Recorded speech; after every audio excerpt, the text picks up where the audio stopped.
पूर्णिमा शिव महापुराण की कथा श्रवण करने का सौभाग्य अपन सभी को प्राप्त हुआ है। जो श्रोता भाई बहन भगवान शिव की पावन कथा को घर में बैठकर आस्था चैनल के माध्यम से, फेसबुक, यूट्यूब के माध्यम से श्रवण कर रहे हैं, बाबा आप सभी की मनोकामना पूर्ण करे। जो बच्चा बुद्धि से विकलांग हो, विद्या में कमजोर हो, परीक्षा हॉल में पेपर देते समय भूल जाता हो,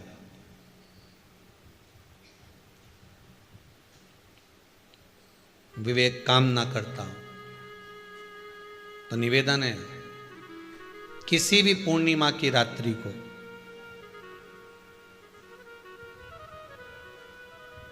बारह बजे गाय के, गौ माता देसी गाय के जो 4 थन होते हैं, उन 4 थन में से जो आगे के थन होते हैं, 2 पीछे की ओर होते हैं, 2 आगे की ओर होते हैं, तो जो आगे के 2 थन हैं उस थन का दूध निकलवा लिया जाए और उस दूध का कोई भी मीठा पदार्थ बनाओ तो ठीक है, ना बनाओ तो उसी दूध में शक्कर मिलाकर पूर्णिमा की रात्रि को जो विवेक से कमजोर हो, बुद्धि से कमजोर हो, या याद करा हुआ सब भूल जाते हो, या आपके लिए भी है कोई चीज रखते हो भूल जाते हो, विवेक याद नहीं रहता, बुद्धि में इतना प्रबल बल नहीं आ पाता, याददाश्त कमजोर होती चली जा रही, तो किसी भी पूर्णिमा की रात्रि को 12 बजे गाय के आगे के 2 थन का दूध, उसमें कोई पदार्थ शक्कर गुड़ कुछ भी मिलाकर भगवान के चंद्रदेव की साक्षी में उसको पिला दिया जाए।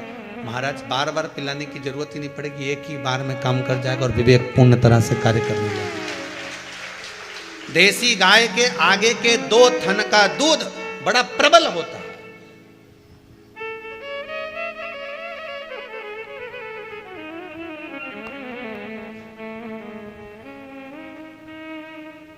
पूर्णिमा की रात्रि को 12 बजे उसका प्रयोग किया जाए। आप उस दूध को निकाल लो शाम के समय, रात्रि के समय ग्वाले से कहकर जिसके यहाँ पर देसी गाय हो वहां निकलवा कर उसको रखा जाए, उसका पान करा जाए। महाराज अगर किसी माता का पुत्र मान लो किसी नशे में डूबा हुआ है, कोई नशा कर रहा है और गलत नशा है, आपको लग रहा है कि ये नशे में डूबा हुआ है, आपको लग रहा है कि ये गलत जगह पर डूब गया है, आपको लग रहा है कि मदिरापान में, मांसाहार में या अधिक गांजा आदि का जो भी नशे होते हैं, जितने भी नशे उसमें डूब चुका है, और माँ उसको समझा रही है तू नशे में मत डूब, तू इस काम को मत कर, तू ये गलत कर्म मत कर। माँ उसको समझा कर हार गई, तो मेरा माताओं से निवेदन है आप उसको समझाना बंद कर दो, एक काम करना प्रारंभ कर दीजिए। हमें जो शिव महापुराण के माध्यम से शास्त्र कह रहा है कि आप 32 पूर्णिमा के व्रत प्रारंभ कर दो। उसमें करना क्या है, आपको केवल जिस दिन व्रत रहे रात्रि के समय पर कोई भी मीठा कुछ भी सामग्री आप चंद्र की रोशनी में, चंद्र को अर्घ देने के बाद, पूजन करने के बाद उसको रखो, और वही सामग्री जो नशा कर रहा है उसको पूर्णिमा के दूसरे दिन उसको खिलाओ। आप धीरे धीरे खिलाना चालू करेंगे, जिस नशे में वो डूबा हुआ उस नशे से वो छूटना प्रारंभ हो जाएगा। 2 पूर्णिमा व्रत करके तो देखो, तीसरे में तुम्हें जरूरत ही नहीं पड़ेगी, धीरे धीरे आप वो छूटना प्रारंभ हो जाएगा। पूर्णिमा का जो चंद्र है वो विशाल काय है, और उस चंद्र की पूर्णता में हमारी अभिलाषाएं भी पूर्ण हो। आप आस्था चैनल के माध्यम से जितने लोग कथा सुन रहे हैं, फेसबुक यूट्यूब पर जितने कथा सुन रहे हैं, और कुबेरेश्वर धाम में जितने कथा सुन रहे हैं, आप में से कितने लोग हैं जो पूर्णिमा का व्रत करते हैं? जो माताएं करती हो जरा हाथ उठाइए। पूर्णिमा का व्रत जो करती है, करते हो ना आप लोग? रखिए हाथ। अब पूर्णिमा के व्रत में आपने कई बार किताब पढ़ी होगी पूर्णिमा की, या आपने व्रत किया होगा, या पूर्णिमा का व्रत आप धारण करे होगे, तो उसमें पूजन कौन से भगवान की होती है? पूर्णिमा के व्रत में किस भगवान की पूजन होती है? तो कहा पूर्णिमा के व्रत में केले के खंभ लगाकर पूर्णिमा का जो उद्यापन होता है, पूर्णिमा की जो पूजन होती है, उस पूजन में शंकर और पार्वती की पूजन की जाती है, शिव और नारायण की पूजन करी जाती है, शंकर और पार्वती का स्मरण किया जाता है। किसकी पूजन होती है? शिव पार्वती।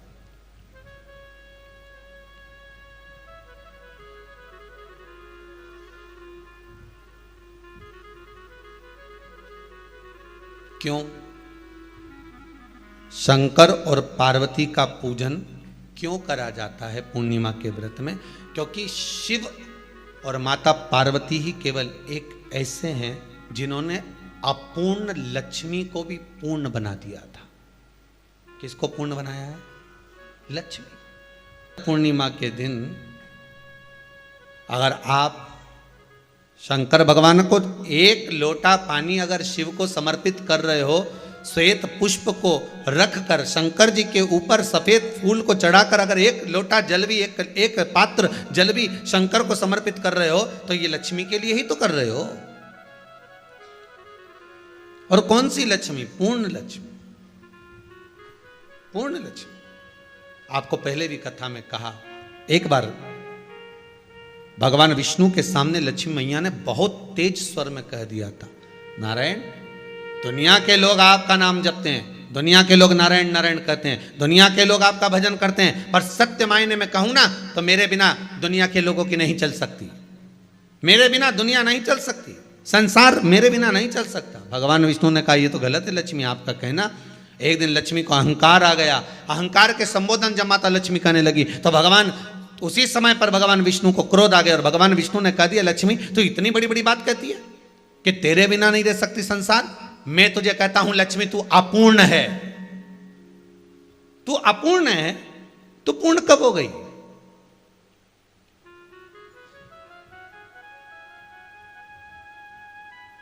तेरी पूर्णता कहां हो गई? लक्ष्मी की आंख से आंसू बहने लगे। आज आपने मुझे अपूर्ण कहा है, आपको मालूम है आप मुझे अपूर्ण कह रहे हो? आपको ये ज्ञात हो रहा है आप मुझे अपूर्ण कह रहे हो? भगवान कहते हैं, हाँ लक्ष्मी, मैंने तुझे अपूर्ण कहा है। अपूर्णता का मतलब आप जानते हो ना? भगवान कहते हैं, लक्ष्मी मैं सब जानता हूं। लक्ष्मी रोती हुई माता सरस्वती के पास पहुंच गई। सरस्वती ने पूछा, क्या बात है लक्ष्मी, क्यों रो रही हो? लक्ष्मी जी ने कहा, क्या बताऊं सखी, मेरे पति ने आज मुझे अपूर्ण कह दिया है। तो क्यों रो रही है तू? अपूर्ण अगर कह दिया, पति ने ही तो कहा है ना, तो क्यों रोना? चल मेरे साथ में। और सरस्वती मैया माता लक्ष्मी को लेकर सीधे पहुंच गई माता पार्वती के यहाँ। माता पार्वती के यहाँ जब पहुंची है, माता पार्वती ने लक्ष्मी जी को देखा और सरस्वती को देखा तो पूछा कि बात क्या है, क्या हो गया ऐसा, क्या हुआ, क्या है ऐसा जो तुम दोनों आज मेरे पास में आई हो? क्या हुआ? पार्वती जी कुछ बोलती, शिव जी का ध्यान माता सरस्वती की ओर और लक्ष्मी की ओर गया और भगवान शंकर जान गए कि आज भगवान नारायण ने लक्ष्मी जी को अपूर्ण कहा है। अब देखें माता पार्वती क्या कर सकती है, इसको पूर्ण बनाने के लिए करेगी क्या? क्या हुआ? माता सरस्वती जी बोली, लक्ष्मी को अपूर्ण कह दिया। अपूर्ण कह दिया? हाँ, तो क्या सोचना उसके लिए, इसको मैं अभी पूर्ण बना देती हूं। माता जगत जननी पार्वती ने गोदी में विराजमान गणेश जी को उठाया और उठाकर लक्ष्मी जी की गोद में दे दिया। ले लक्ष्मी, आज से तू पूर्ण हो गई। लक्ष्मी, आज से तू पूर्ण है। गोदी में जब तक संतान नहीं है तो नारी को लोग अपूर्ण समझते हैं, पर माता पार्वती जी ने संपूर्ण ब्रह्मांड में एक सिद्धता प्रदान कर दी कि अपने गोदी के लाल को, अपने गोदी के पुत्र को माता ने लक्ष्मी की गोद में देकर लक्ष्मी को पूर्ण बना दिया। वो दिन कौन सा था? यही पूर्णिमा का दिन था। पूर्णिमा का दिन लक्ष्मी को पूर्ण करने का दिन। पूर्ण केवल अमृत ही नहीं बरसा। पूर्णिमा के कितने व्रत होते हैं?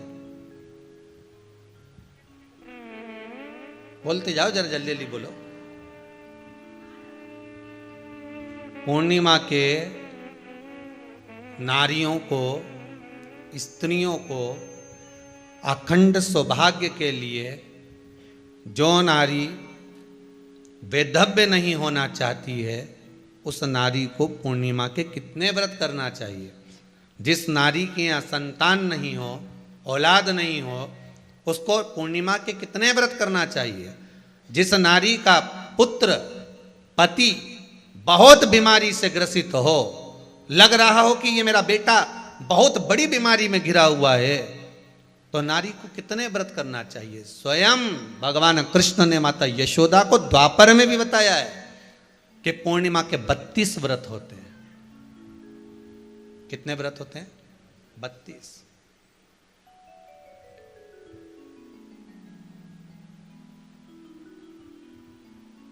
स्वयं भगवान कृष्ण यशोदा रानी को, माता यशोदा जी को भी बता रहे हैं 32 व्रत।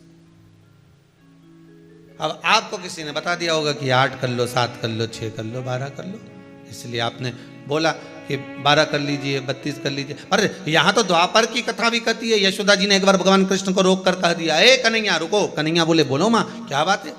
कन्हैया जरा रुकिए, इधर आओ जरा। भगवान कृष्ण आए। हाँ माँ बोलिए। किस जगह का प्रसंग है ये?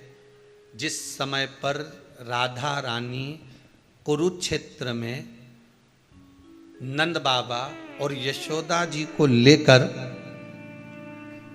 कुरुक्षेत्र के कुंड में, ब्रह्म सरोवर में स्नान कराने के लिए लेकर जाती है, ग्रहण का समय पर।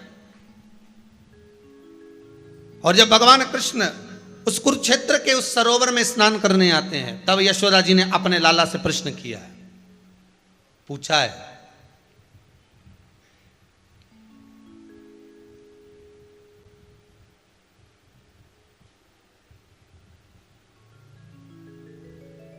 कि नारी वैधव्य होकर ना मरे।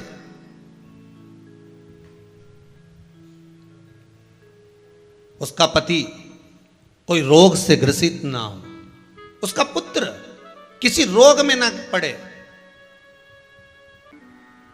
स्वयं भगवान कह रहे हैं, यशोदा मैया ने कन्हैया को रोक लिया कुरुक्षेत्र के उस मैदान में। और भगवान कृष्ण का दर्शन माता यशोदा जी करी। बहुत बहुत दिनों के बाद माँ को, आज माता यशोदा को लाला का दर्शन हुआ। बहुत समय के बाद, जाने के बाद, बहुत समय के बाद।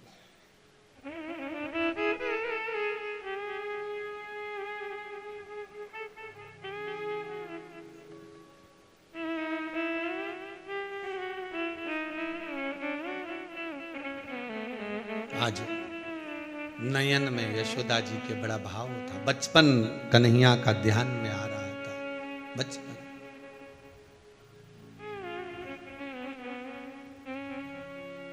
मस्तक पर मलिया गिरी चंदन, ऐसा तिलक लगाया,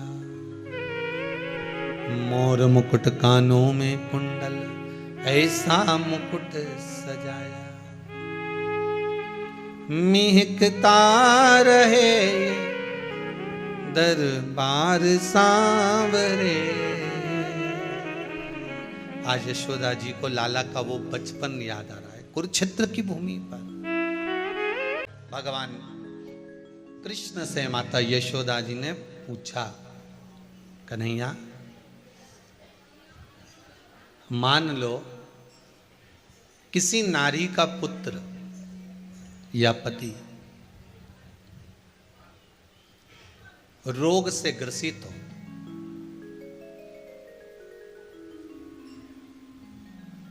उसके पति की या पुत्र की आयु थोड़ी सी हो, तो हे कृष्ण उस नारी को कौन सा व्रत धारण करना चाहिए या किसकी पूजन करना चाहिए। ये कुरुक्षेत्र की भूमि का संवाद है।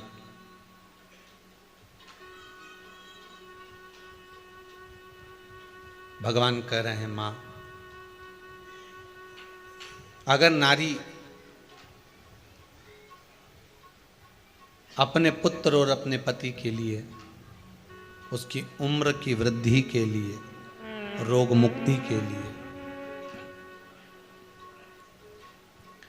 विश्व के ताप को कम करने वाले चंद्रदेव की आराधना पूर्णिमा के व्रत को धारण करती है तो नारी उस व्रत के प्रभाव से अपने पुत्र और पति की बीमारी को, रोग को हर लेती है।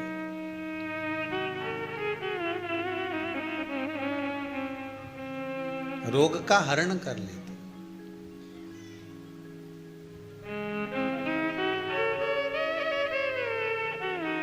महाराज, रोग बीमारी में प्रबलता तो मां यशोदा जी जग कल्याण के लिए पूछ रही है, संपूर्ण विश्व के कल्याण के लिए।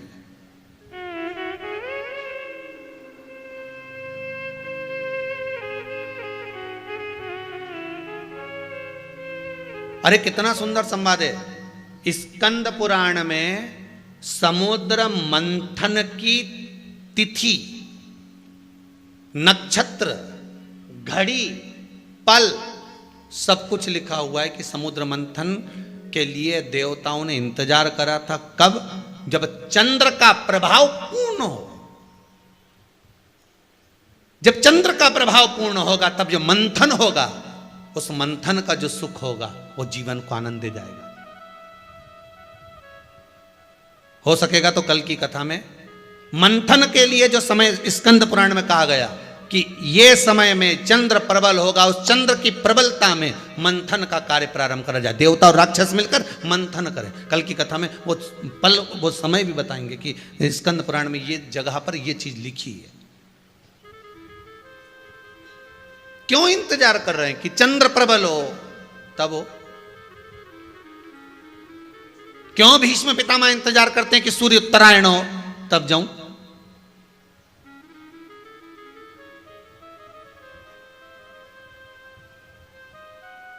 जब देवता 33 कोटि देवता उस चंद्र के इंतजार में रहते हैं कि ये चंद्र प्रबल होगा तब जाकर ये चंद्र यहां पहुंचेगा, तब जाकर हम मंथन करेंगे, तब जाकर वो अमृत मिलेगा और उस अमृत को देवता धारण करेंगे तो वो आनंद पा जाएंगे।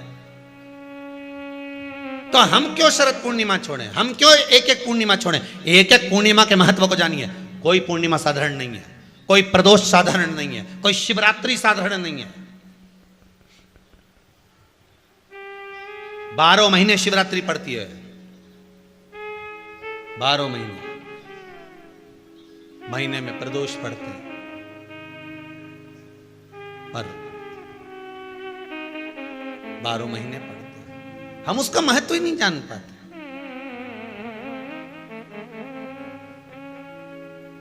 कौन से प्रदोष पर क्या करना है, कौन सी पूर्णिमा को क्या धारण करना है, कौन सी शिवरात्रि पर।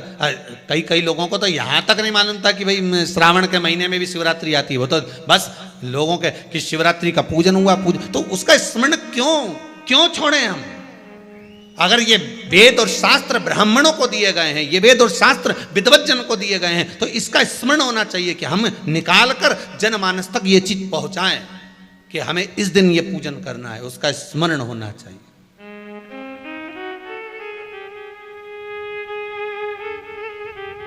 और वो सुख देने वाला।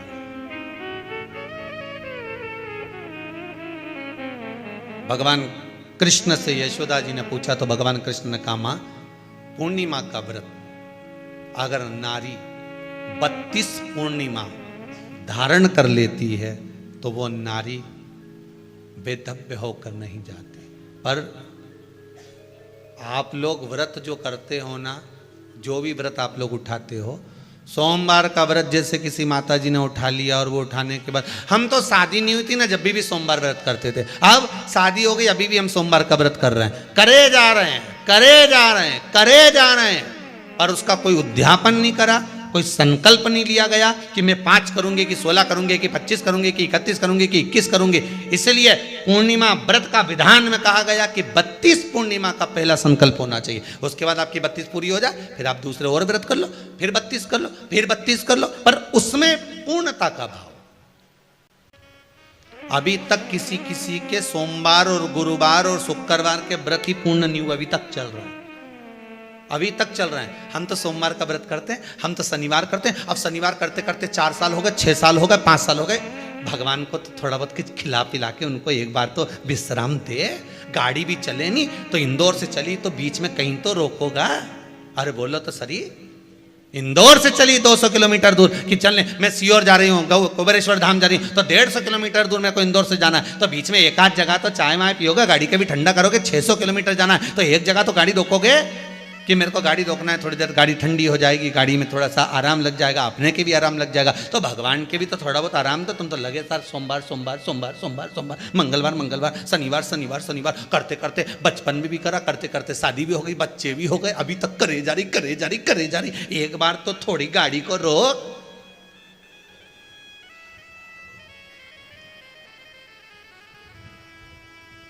हम तो कर जा रहे हैं।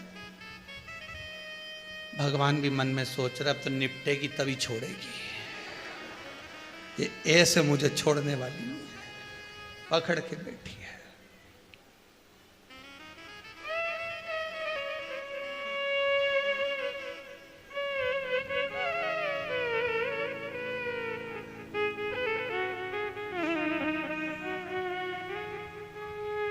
महाराज कोई भी व्रत आप करो, उस व्रत का एक संकल्प, एक नियम कि मैं इतने व्रत करूंगी, ये मेरा नियम। जैसे नवरात्रि के 9 दिन मैंने करे, व्रत धारण करे, 10वें दिन उसको छोड़ दिया।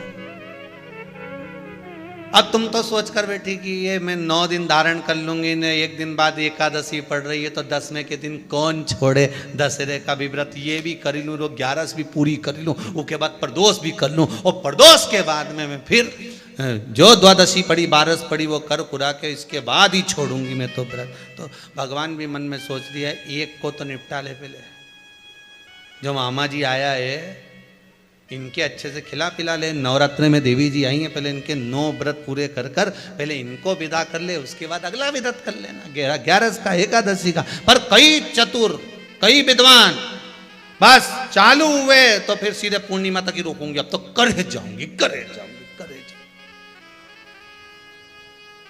थोड़ा सा जिस व्रत को उठाया गया, जिस व्रत का नियम लिया गया है, उस व्रत का प्रदान कर कर फिर उसको थोड़ा सा भाग प्रदान कर कर हमने ये व्रत पूर्ण कर लिए। भगवान हमारा ये व्रत आपकी कृपा से, हे विश्वनाथ, हे शंभु, हे त्रिकालदर्शी, हे कैलाशी, मेरी 26 एकादशी आज पूर्ण आपकी कृपा से हुई है, इसलिए मैं उद्यापन कर रही हूं, आपकी कृपा से कर रही हूं। उसके बाद फिर उठाऊंगी, फिर कर लूंगी, पर आज मैंने पूर्णता का भाव लिया।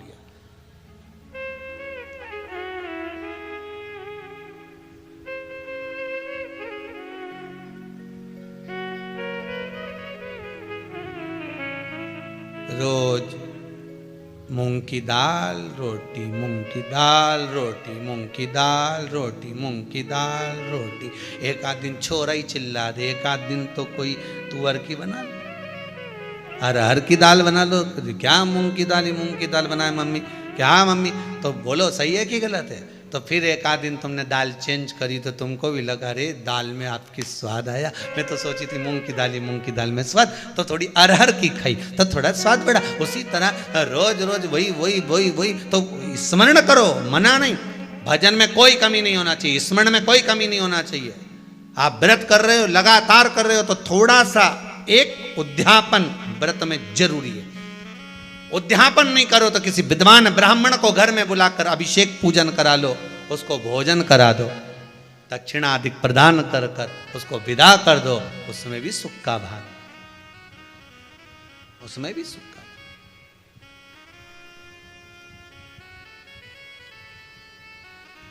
अब कितनी पूर्णिमा? जम के बोल दो, 32 पूर्णिमा। कौन कर रहे हैं? भगवान कृष्ण। किसको कर रहे हैं? माता यशोदा को। यशोदा मैया को कृष्ण ने जो कहा उस पर संशय खड़ा हो गया। जब संशय खड़ा होता है तो व्यक्ति पूछता है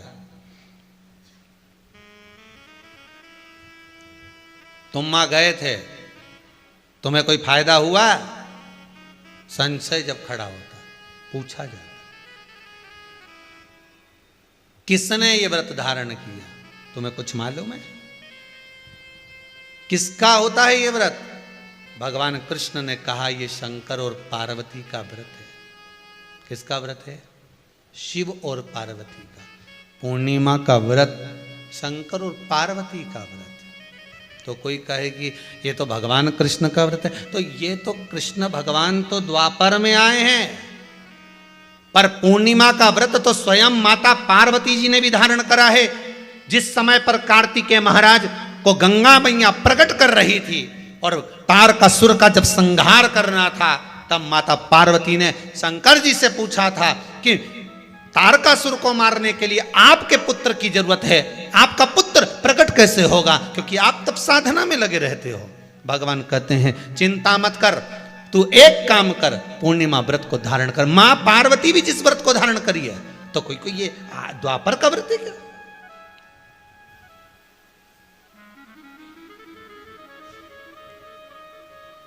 सतयुग का व्रत है क्या? यहां तो नियम निकलते गए, त्रेता का नहीं सतयुग है, और सतयुग का ना जाने कितने निकल गए, ना जाने कितने द्वापर, ना जाने कितने कलयुग, ना जाने कितने त्रेता युग निकल गए। पुराने चले आ रहे, पुराने।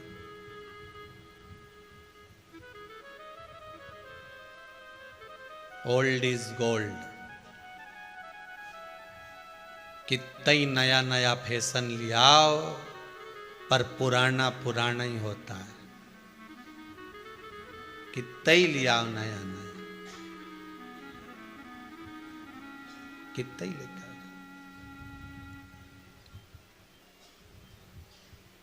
पुराना पुराना ही होता है। धारण किया। कोई संवाद हो ऐसा?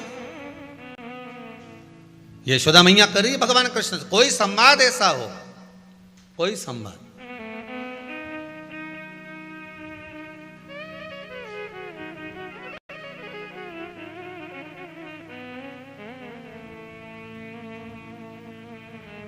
महाराज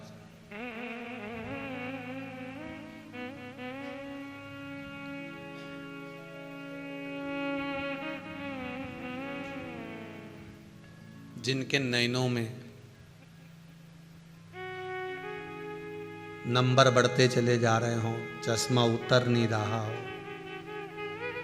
दूर का नहीं दिखे, कहीं किसी को पास का नहीं दिखे, रहते हैं।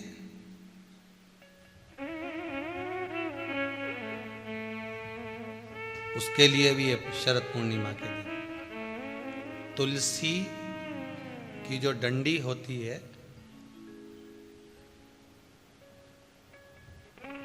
तुलसी जैसे बेलपत्र की जो ये डंडी है, ऐसे ही तुलसी का जो पत्ता होता है, उस पत्ते की जो डंडी होती है, उस डंडी को चंद्रमा को देखा जाता है।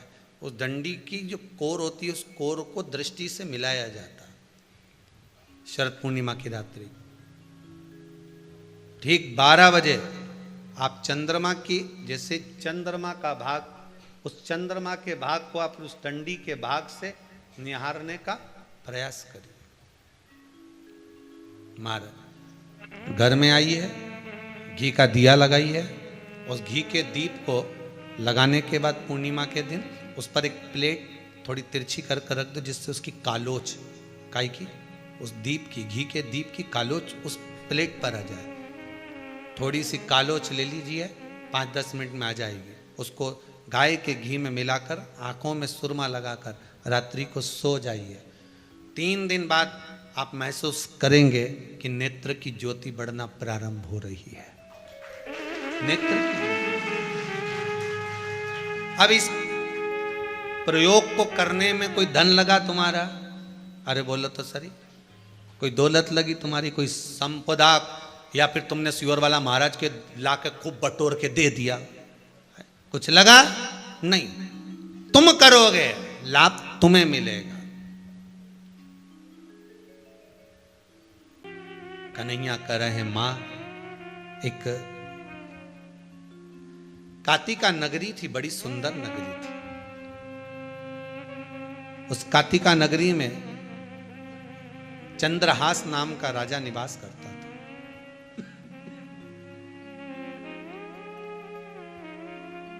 मां, चंद्रहास राजा बड़ा धर्मात्मा, पुण्यात्मा, सत्कर्मी था, भगवान की भक्ति में डूबने वाला था। यहां पर एक ब्राह्मण और एक ब्राह्मणी भी रहते थे। ब्राह्मण का नाम धनेश्वर था। भगवान कृष्ण कह रहे हैं मां, वो धनेश्वर ब्राह्मण की धर्म पत्नी बड़ी ज्ञानवान, बड़ी विद्वान थी। इनके यहां कोई कमी नहीं थी, कोई कमी नहीं। बहुत ध्यान दीजिएगा महाराज, जितनी भी पुराण उठाकर देखोगे, जितने भी शास्त्र उठाकर देखोगे, हर कथा में जब कथा शुरू होती है तो उसमें लिखा आता है एक गरीब ब्राह्मण था। बोलो सही है कि गलत है? पर पूर्णिमा की कथा उठाकर देखोगे तो उसमें लिखा है धनेश्वर नाम का ब्राह्मण बड़ा धनपति था।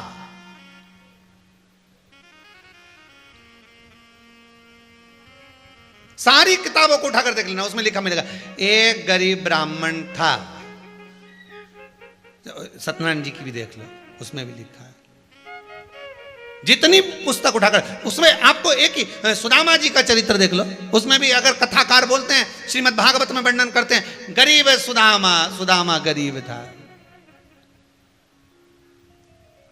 कहीं पर भी उठाकर देखो एक गरीब ब्राह्मण था। पर पूर्णिमा की कथा को उठाकर देखोगे तो उसमें नहीं लिखा कि गरीब ब्राह्मण था। उसमें लिखा है धनेश्वर नाम का ब्राह्मण जो सारी संपदावान था, उसके पास में कोई कमी नहीं थी। उसमें किसी तरह की कोई कमी नहीं, उसमें कोई कमी है ही नहीं उसके पास में। और जो कहते हैं ना कि ब्राह्मण गरीब था, उनको कहना बंद कर देना चाहिए।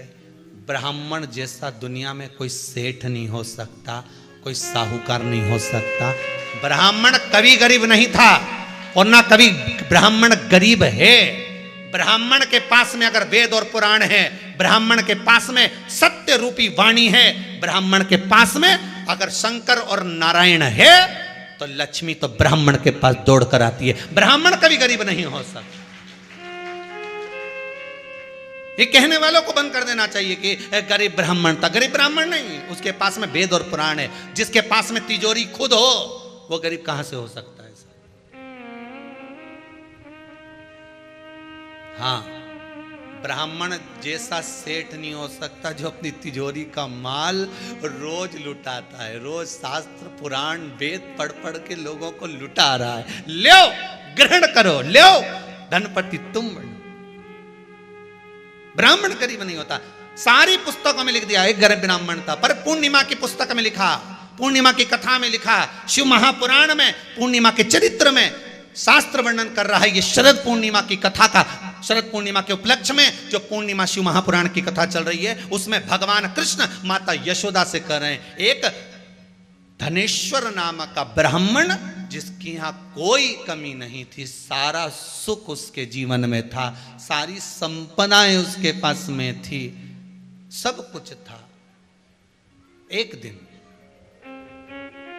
राजा चंद्रहास ने धनेश्वर को बुलाया।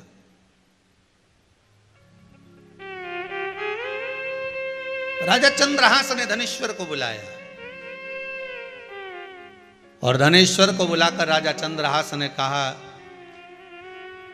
तुम्हारे यहां बहुत संपदा सुख सब कुछ है, इसके बाद भी आपकी धर्म पत्नी और आपका चेहरा उतरा हुआ रहता है, कारण क्या है? राजा चंद्रहास भी धर्मात्मा है और धनेश्वर भी धर्मात्मा। धर्मात्मा का मतलब जानते हो आप लोग? जो धर्म के पथ पर चले, जिसकी आत्मा धर्ममय हो, किसी को दुख नहीं देना, किसी को कष्ट नहीं देना। अपने भजन के चक्कर में अगर दूसरा दुखी हो रहा है तो वो दुख नहीं।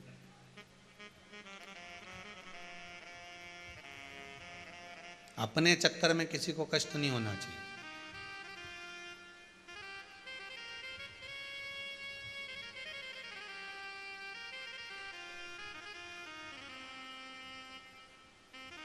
मंदिर में पूजन करने गए, नारियल फोड़ के अंदर का भाग निकाल कर जो गड़ने वाली नट्टियां होती हैं ना, जो नारियल के ऊपर की खोल होती है, नट्टी उसको बोलते हैं, नट्टी वो रास्ते में पटकिया।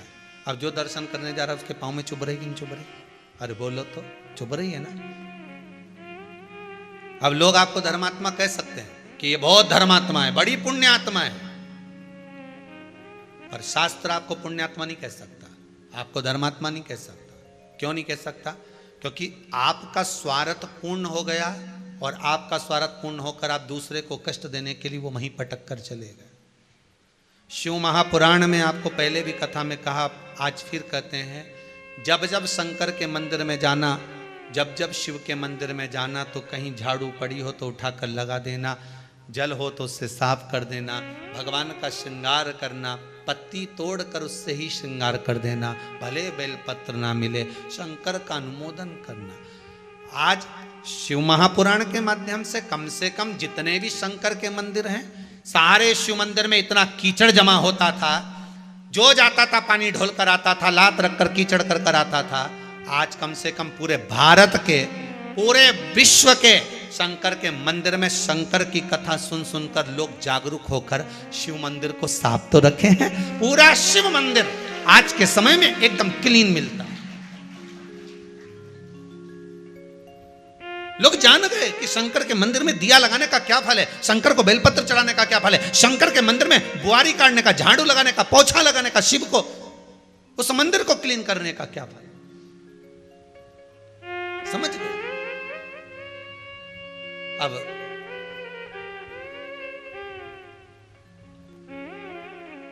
महाराज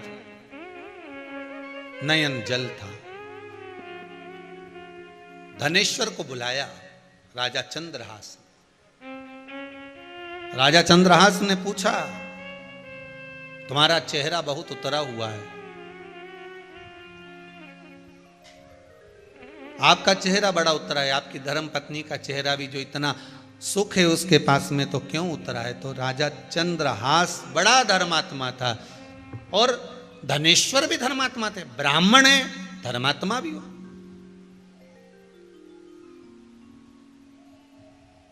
बड़े धर्मात्मा थे। क्या बात है, आपका चेहरा उतरा हुआ है? प्रभु कारण केवल एक है, सारा सुख भगवान ने दिया, संपदा भी दी, दौलत भी दी, सत्ता भी दी, सारा वैभव हमको दिया है, पर भगवान ने गोदी में संतान नहीं दी है, गोदी में संतान नहीं दी।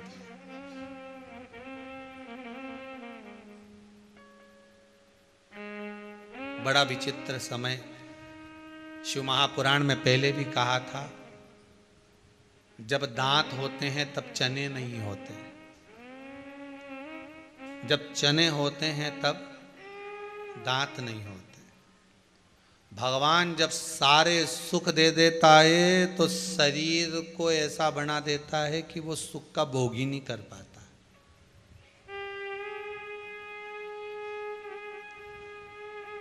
जब सारा धन घर में आ गया, संपदा घर में आ गई, सुख आ गया, सोचा था अब मैं बद्रीनाथ जाऊंगी, मेरा मनोकामना पूरी हो गई, मैं केदारनाथ जाऊंगी, अब मेरे पास में पैसा आ गया, अब मेरा बेटा मुझे ले जा सकता है, अब मेरे घर में गाड़ी आ गई, अब मेरे घर में बंगला आ गया, सब कुछ हो गया, मेरी बहू आ गई, पोता पोती हो गया, अब मैं फ्री हो गई, कुबेरेश्वर धाम जाऊंगी, कथा सुनूंगी।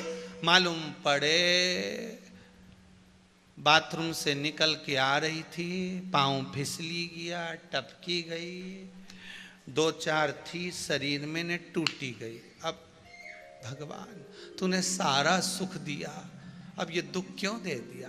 भगवान के ये जीवन की रीति है, जब दांत रे तब चना नहीं रे, जब चना रे तब दांत नहीं रे। रिटायरमेंट जब होता ना, आदमी रिटायर होता ना, जैसे 60 पूरे हुए और रिटायर होने का समय आ गया कि अब एकदम फ्री हो गया मैं, अब गवर्नमेंट की नौकरी छूटेगी, रिटायरमेंट लूंगा, खूब एंजॉय करूंगा, खूब। और जिस दिन से रिटायरमेंट लेके आया 2-3 दिन विचार करता रहा कि बद्रीनाथ जाऊं कि काशी जाऊं कि जगन्नाथ जाऊं कि यहाँ जाऊं कि वहाँ जाऊं। और रिटायरमेंट लेके आया था, घर के प्रपंचा में ऐसा पड़ा। सारे दोस्त तो इंतजार कर रहे थे कि रिटायरमेंट की पार्टी देगा, खूब आनंद रहेगा, दाल बाफला खिलाएगा, न लड्डू खिलाएगा, न इमरती खिलाएगा। पर जब से रिटायरमेंट लेके आया बापड़ा वो खुद ही नहीं खा पा रहा है, वो कहीं तुम्हें खिलाएगा। कितना अरमान सोचा था, फ्री हो जाऊंगा तो ये करूंगा, फ्री हो जाऊंगा तो ये करूंगा, बस जैसा वो वैसे अपन, बस भगवान जन्म दे दे एक बार, तेरा हाथ जोड़ता हूं, एक बार पृथ्वी पर आ गया भजन करूंगा, भजन करूंगा, भजन करूंगा। जैसे ही पृथ्वी पे आया भोजन करूंगा, भोजन करूंगा, भोजन करूंगा। और भजन तो गायब हो गया ना, भोजन चालू हो गया। बचपन खेल में खोया, जवानी नींद भर सोया, और बुढ़ापा देख कर रोया। बचपन में नहीं कर पाया तो जवानी में मेरे को करना क्या है, भजन करूंगा। ऐसा उलझा कि जवानी भी निकल गई, अधेड़ी आया, अब भजन करूंगा। बच्चों में इतना उलझ गया, कमाने में इतना उलझ गया, फिर सोचा बुढ़ापे में करना ही क्या है, माला पकड़ूंगा न राम नाम जपूंगा। इके क्या मालूम था कि कोरोना आ जाएगा, निपटा के चला जाएगा। क्या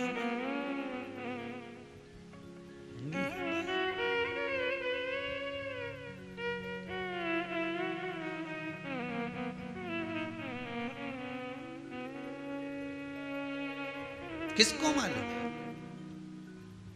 इसलिए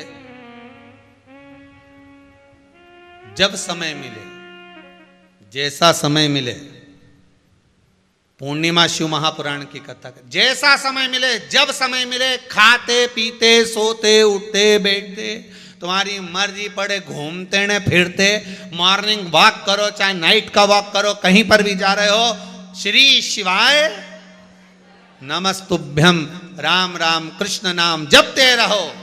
क्या भरोसा, आज है कल नहीं। रोज सुबह उठो, सबसे पहले भगवान को धन्यवाद देना, गजब कर दिया, आज फिर जिंदा कर दिया, गजब कर दिया। रात के मालूम नहीं था हमारे कि हो सकता निपटा देता तो सोते में ही, किसको मालूम। कंस को नहीं मालूम पड़ा कि वो छोरा की जगह छोरी हो गया। कंस को मालूम पड़ा, वो तो जाके बताया कि छोरी हुई है, किसके मालूम, निपटा दे। तो सुबह से उठते से ही भगवान को अपने कमरे में पलंग पर बैठकर दोनों हाथ जोड़कर मलकर हाथों का स्पर्श कर कर देख कर भगवान को निवेदन करना, गजब कर दिया। आंख भी सही है,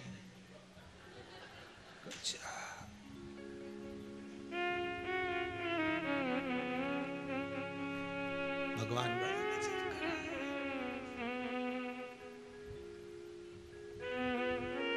सबके लिए मांगते रहना। सुबह से उठो, भगवान कृपा करना, इसको भी अच्छे से जगा देना जो ये मेरे बाजू में सो रही है। अगर ये निपट नुपटी गई तो रोटी कौन बनाएगा, इसको उठा दो। मेरी माता जी के भी अच्छा रखना, मेरे पापा जी की भी अच्छा रखना। मम्मी अच्छी नहीं रहेगी तो इससे झगड़ा कौन करेगा, सबके अच्छी रखे। भगवान सुबह से उठो ना, भगवान को धन्यवाद दो, तूने जगा दिया, आज फिर जीवित कर दिया, मुझे विश्वास ही नहीं था।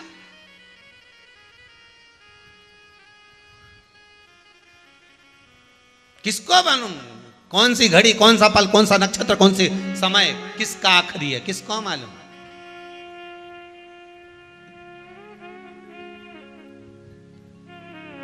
भगवान से भी कहना, भगवान धन ऐसा देना, साधु इतना दीजिए जामे कुटुंब समाय, मैं भी भूखा ना रहूं, साधु भूखा ना जाए।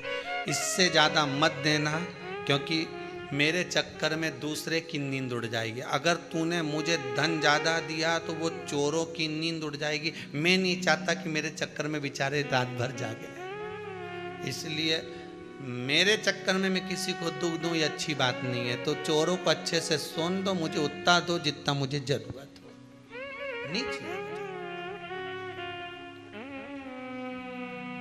धनेश्वर राजा ने कहा, तो राजा ने कहा तो चिंता क्यों करता है? केवल संतान ही तो नहीं है, केवल संतान नहीं, इतना सा दुख लेकर बैठा। व्यक्ति की आदत रहती है ना, सबके गुलाब जामुन मिली, अपने क्यों नहीं मिली? दिक्कत तो वह गुलाब जामुन की है। व्यक्ति दुखी कब तक है? जब उसके घर में फ्रिज नहीं आया तब तक लगे फ्रिज आ जाता तो कितना अच्छा होता, अपन यहीं पे अपने घर में बर्फ बना लेते, अपने घर में आइसक्रीम बना लेते। अब फ्रिज आके रखा गया, उमें झिंगुर घुसी रिया है, पूरी रबड़ में झिंगुर ही झिंगुर हो ही रिया है। और नहीं था फ्रिज तो के फ्रिज नहीं है, वॉशिंग मशीन नहीं है तो वॉशिंग मशीन नहीं। अपने को जब तक वो वस्तु नहीं मिल जाती तब तक अपन को लगता बहुत वो कब आएगी, वो कब आएगा, वो कब मिलेगा, वो फ्रिज कब आएगा, एसी कब लगेगा, ये सामान कब आएगा। जब तक नहीं आता तब तक घबराहट होती है, और जब वो मिल गया घबराहट गई। इसीलिए तो भगवान नहीं मिलता।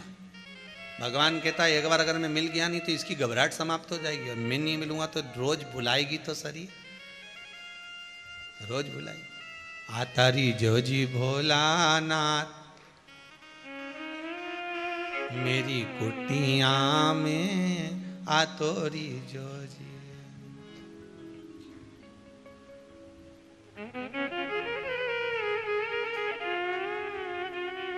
धनेश्वर ब्राह्मण को स्वयं चंद्रहास राजा कह रहे हैं कि क्यों दुख मनाता। अगर भगवान ने सारा सुख दिया और एक चीज नहीं दी तो दुख क्यों, किससे?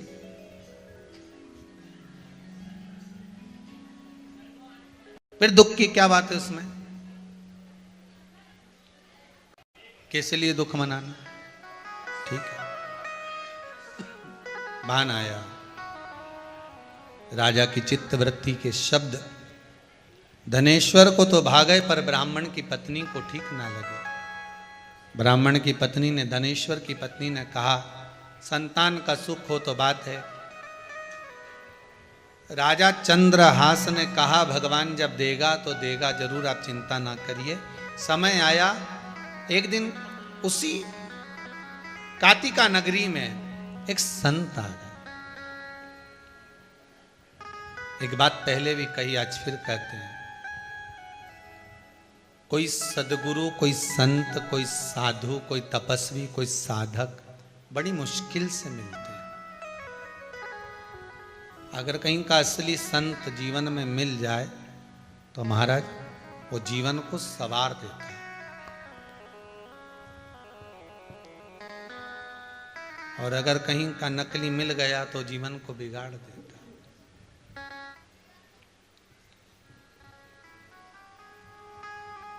असली संत मिले जीवन में, कोई रामकृष्ण परमहंस जैसा, कोई संत तुकाराम जी जैसा, कोई नामदेव जी, कोई मीरा जैसा, कोई रविदास जी जैसा,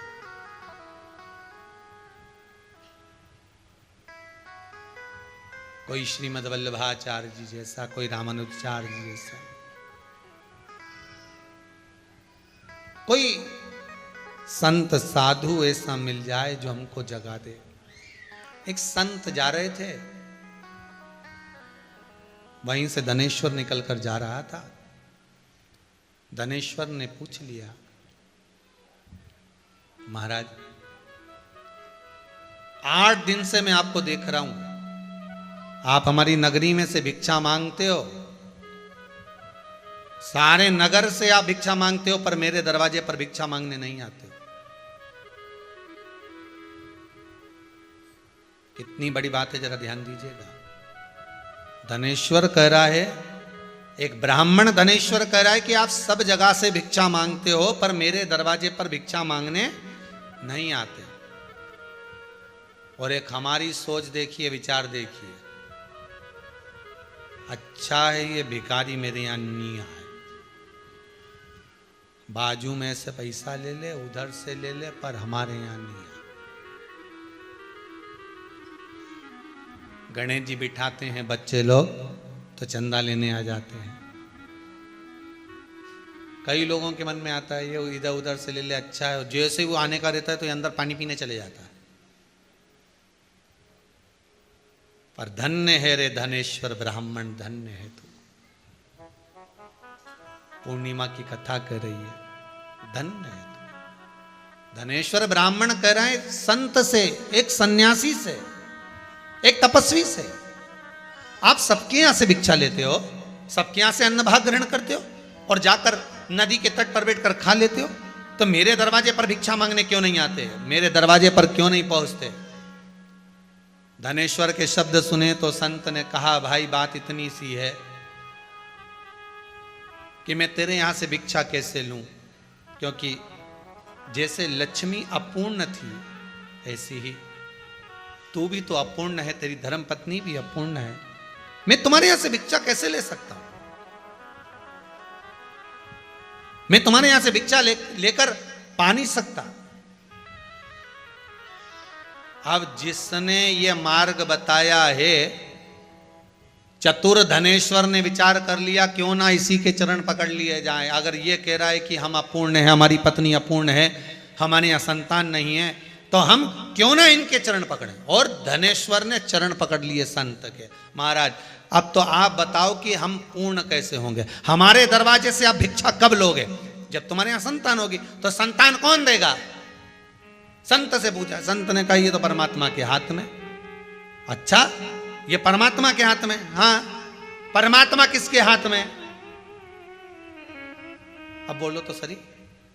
तो कहा संत साधु ब्राह्मण भजन करने वाला भक्त भगवंत भगवान भक्त के हाथ में। एक वो आप लोग भजन की लाइन गाते हो ना, भगत के बस में भगवान,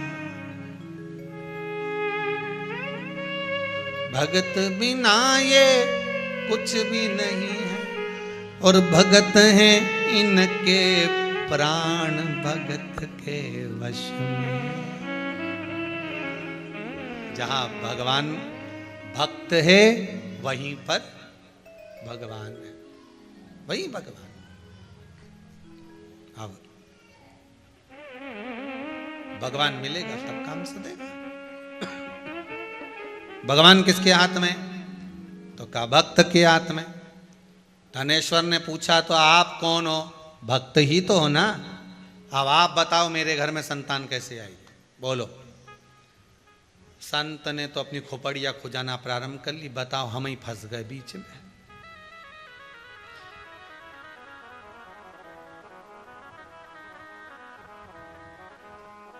जो अक्ल देता है ना, मंदिर में ऐसी आ गए, हाँ कपूर नहीं लाए, भूल गए।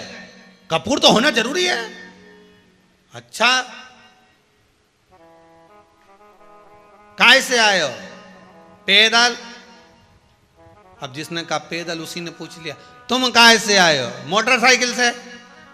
ये पकड़ो 10 रुपए, कपूर लेके आ। अब उसी ने अकल दी थी, कपूर नीला है, और लेने भी कौन जा रहा है?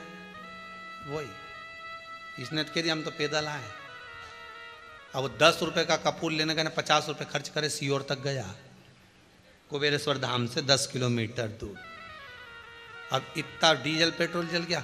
अब आते से ही वो बोला, मन में सोच लिया हनुमान जी के मंदिर में जो भी आएगा कभी नहीं बताऊंगा कि तुम ये चीज नहीं लाए, तुम तो जुलान चढ़ा जाओ।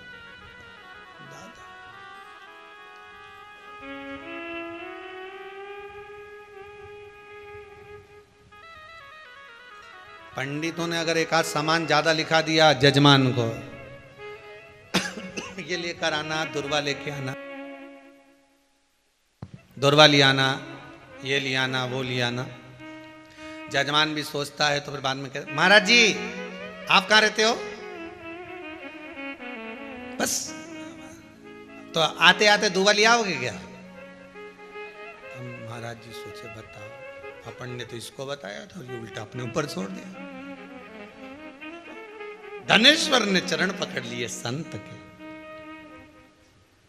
तुम्ही ने दर्द दिया है, तुम्ही दवा दो। चरण पकड़े महाराज, आप आशीर्वाद दो, मेरे दरवाजे से भिक्षा आपको दूं, ऐसा वर दो। साईं इतना दीजिए जहां में कुटुंब समाए, मैं भी भूखा ना रहूं और साधु भूखा। आप मेरे दरवाजे से भिक्षा लेकर जाओ, ऐसा वर दो। तो वर तो जब मिले सब तुम्हारे यहाँ संतान हो, संतान कौन देगा? भगवान। भगवान किसके हाथ में? संत के हाथ में। तो संत बताए कि संतान कैसे होगी। चरण पकड़ लिए, छोड़े ही नहीं, जम के पकड़ा, छोड़े ही नहीं। संत के दरवाजे की झाड़ू लगाए, बुआरी लगाए, रोटी पकाए, पर नहीं जाए, घर ही नहीं गया। पत्नी ढूंढते ढूंढते आ गई। यहां क्या कर रहे हो? क्या गुरुजी की सेवा कर रहा हूं। क्यों कर रहे हो? इन्हीं ने कहा है हम तुम्हारे यहां से भोजन नहीं लेंगे तब तक जब तक तुम्हारी संतान नहीं होगी। संतान कौन देगा? भगवान। तो भगवान देगा तो तुम संत को क्यों पकड़ोगे? संत के हाथ में भगवान है, मैं नहीं छोड़ूंगा। अब तो ये कपड़े ले जाए संत के, सब धोया है। आज गुरुजी जो कपड़े पहनने वाले थे वो भी धो के टांग दिए। अब गुरुजी माथा ठोक रही, एक तो छोड़ देता। धनेश्वर ने कहा हमको क्या मालूम था कि यही तुम पहनोगे, हमको क्या मालूम था। गुरुजी ने मन में सोचा नग्न घूमने से तो अच्छा इसको आशीर्वाद ही दे दूं कुछ ना कुछ। अब गुरुजी देवी की आराधना करते थे तो गुरुजी ने कह दिया काम कर, घर जा। घर जाने के बाद में 9 दिन तक चंडी की आराधना करना। चंडी तेरे स्वप्न में आकर बोल कर जाएगी, जो बताए वो कर लेना, जा। और धनेश्वर ने कहा गया और चंडी नहीं आई तो संत के आ जाएगी। कपड़े नहीं पहनने से तो अच्छा है दादा, मैं निवेदन कर दूंगा कि तू सपने में पहुंच जाना। ये गया, 9 दिन देवी की आराधना करी। माता ने 9वें दिन आकर दर्शन दे दिए। सुन ब्राह्मण, घर से 3 घर छोड़कर तेरे दरवाजे पर एक आम का पेड़ है। 3 दरवाजे छोड़कर एक आम का पेड़ है। उस आम के पेड़ में 21वें दिन एक आम लगा मिलेगा। उस आम को तुझे तोड़ना है। तोड़ने के बाद उस आम को तेरी धर्म पत्नी को खिलाना है। तेरी पत्नी का गर्भ ठेर जाएगा। पर सुन ब्राह्मण, तेरा बालक मात्र 16 वर्ष तक जीवित रहेगा। 16वां वर्ष का जन्मदिन उसका मनेगा। 1 दिन पूर्ण होंगे 24 घंटे और तेरा बेटा मर जाएगा।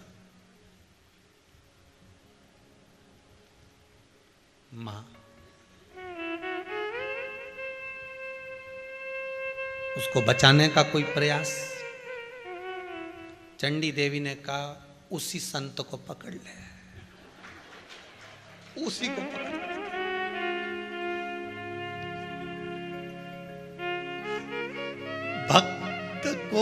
भक्त भगवान का रास्ता दिखाता है और भगवान भक्त का रास्ता दिखाता है। भगवान ऊपर से आके कभी नहीं बोलेगा कि तुझे दुख ज्यादा है ना तो तू वहां चली जा। भगवान कभी आकर नहीं बोलेगा। भगवान किसी भक्त के माध्यम से कवर करवा देगा। इतना तकलीफ में, इतना दुख में है तो एक बार कुबेरेश्वर धाम जाके दोग लगाने में कहीं जाता है। एक बार जा तो सही, एक बार महाकाल चली जा, विश्वनाथ चली जा, जा। कभी भगवान नहीं आएगा पर भक्त के माध्यम से खिलवा देगा कि एक बार शिव महापुराण की कथा सुन ले, धारण कर ले, शिव मिल जाएगा। जब शंकर मिल जाएगा तो शंकर कहेंगे कहां भटक रहा है, वापिस सतगुरु के चरणों में चले। क्यों भटक रहा है? अभी गया 21वें दिन इसके फल भी मिल गया। अब वो फल लगा ऊपर, कोई ऐसे ही फल मिल जाएगा? अब आम के पेड़ पे 4-5 बार चढ़ा गिरा, चढ़ा गिरा, पर वो फल हाथ में नहीं। बहुत प्रयास किया।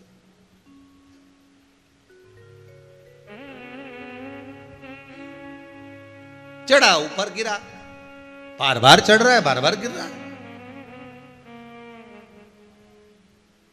अब इसके मन में आया क्या पता फल तो एक ही लगा है, एक ही फल लगा है, पर मैं चढ़ रहा हूं, उतर रहा हूं, बार बार गिर रहा हूं, फल हाथ में नहीं आ रहा। महाराज, शिव महापुराण की कथा कहती है कर्म करे जाओ, करे जाओ, करे जाओ, फल तो परमात्मा हाथ में लाकर दे ही देगा। कर्म से पीछा मत। आज के जमाने में व्यक्ति करना कुछ नहीं चाहता। कुछ नहीं करना चाहता। ओके, तो कहीं का गड़ा हुआ अंडा मिल जाए या कहीं से धन भभूति छोड़ते से ही प्रकट हो जाए, अलादीन का चिराग घिसो।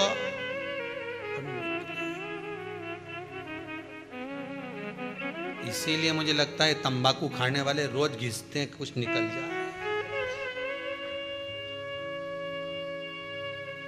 पर वो अलादीन का चिराग तो नहीं निकले वो घिसने से, पर वो कैंसर रूपी बीमारी जरूर निकल जाए। क्यों घिसो?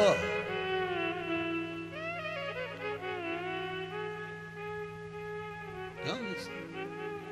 प्रकट हो।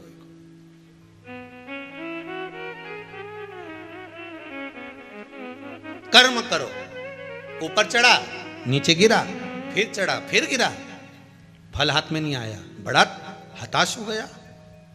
जब बार बार आप किसी काम को कर रहे हो और हार जाते हो, बहुत प्रयास करा आपने, हार गए, बहुत प्रयास करा। आपके लिए भी एक निवेदन है, किसी एग्जाम में आप बार बार बैठ रहे हो, नहीं हो रहा, शरद पूर्णिमा आ रही है, मात्र 7 चावल के दाने लीजिए, उसको केसर के इत्र में उसको भिंगा लीजिए, या कोई भी इत्र जो तुम्हारे घर में हो, उस 7 दाने चावल के जो तुम्हारे घर में इत्र हो उसमें भिंगा लीजिए। एक सफेद पुष्प हाथ में रखो। पूर्णिमा की रात्रि को शिव मंदिर खुला हो तो शिव मंदिर में चढ़ा दो, नहीं खुला हो तो बेलपत्री के वृक्ष के नीचे अपनी कामना कर कर चंद्रमा को देखकर छोड़ दीजिए। 25 बार आपने प्रैक्टिकल करा, 25 बार आपने सीए का एग्जाम दे दिया, इसका एग्जाम दे दिया, उसका एग्जाम दे दिया, इंटरव्यू दे दिया, नहीं हो रहा, एक बार कर देखो। और एक बार करने के बाद में पूर्णिमा तक का, अगली पूर्णिमा का इंतजार करो, बाबा चाहेगा तो आपके कार्य सफल कर ही देगा। वो कुबेरेश्वर मेरा शिव, मेरा ओघड़ी, मेरा दयालु दातार करुणा कर ही देगा। करना उसी को है जो इंटरव्यू दे रहा है, जो परीक्षा दे रहा है। नहीं तो मालूम पड़े बेटी इंटरव्यू दे रही और मां चढ़ाने चली गई, बेटा चढ़ाने चले जाए। नहीं, जो चाहता है कि मेरा ये काम होना है वही चढ़ा। शरद पूर्णिमा करिए, शिव की आराधना, शंकर की आराधना। महाराज शंभु शरणे पड़ी, मांगू घड़ी रे घड़ी, दुख काटो, दया करी न दर्शन। भगवान सबके दुख काटे, शिव मेरा ओघड़दानी। जिस विश्वास से आप शिव महापुराण की कथा को श्रवण कर रहे हैं, भले मोबाइल पर सुन रहे हो, फेसबुक यूट्यूब पर श्रवण कर रहे हो, आस्था चैनल पर सुन रहे हो, पर आपकी कामना शंकर पूर्ण करे। शंभु शरणे पड़ी, मांगू घड़ी रे घड़ी, दुख काटो, दया करी ने दर्शन आपो। बाबा सारे दुख काट दे, सारे दुख। महाराज धनेश्वर चढ़ रहा है, गिर रहा है, दुनिया है। एक बार अगर पास नहीं हुए तो ये जरूरी है कि हताश होकर बैठ जाओगे। एक बार आगे बढ़े हो सकता है नहीं हुआ होगा, हारना मत। हारिए ना हिम्मत, बिसारिए ना आराम, करे जाओ अपना काम, कर्म करते रहो, करते रहो, और बाबा से विनय भी करते रहो। आस का दीपक बाबा बुझने ना दे,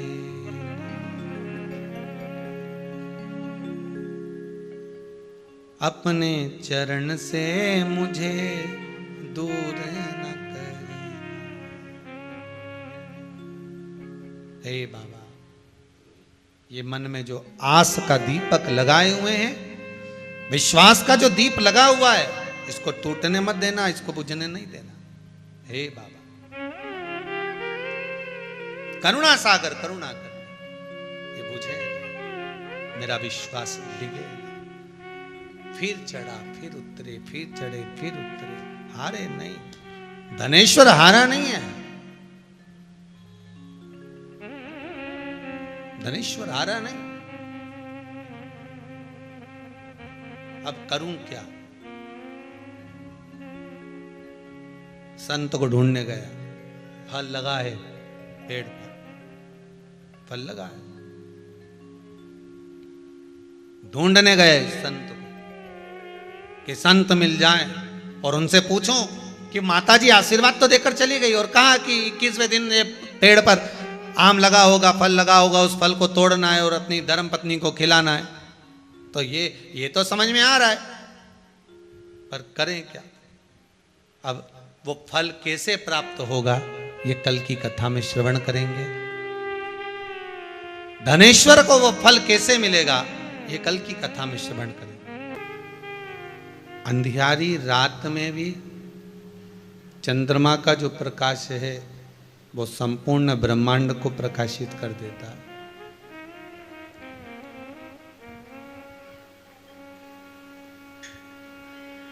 एक भजन, एक स्मरण, एक मंत्र जाप, चाहे आप राम कहें, चाहे आप कृष्ण कहें, चाहे आप शिव कहें, चाहे आप भवानी कहें, जो आपकी मर्जी हो।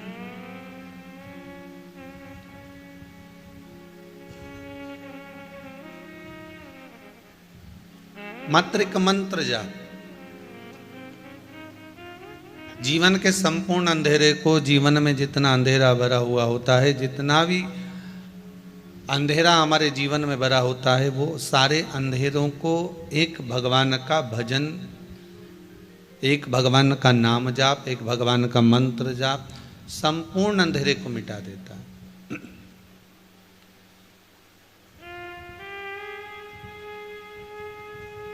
मानव का शरीर है, सुख और दुख तो चलना ही है, ये कभी समाप्त नहीं हो सकता।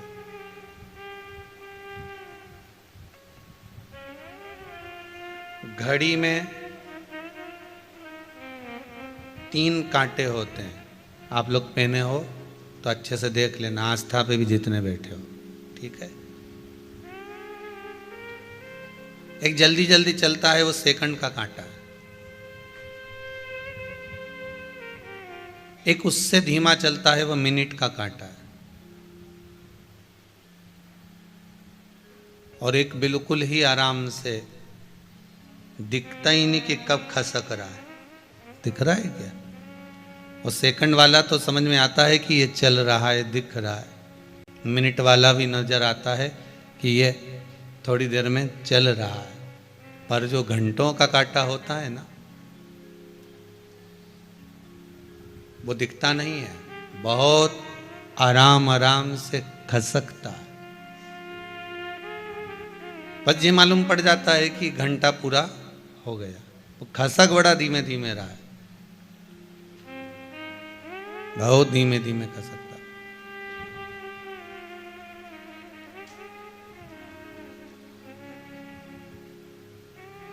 एक सेकंड का है, रफ्तार में चल रहा है।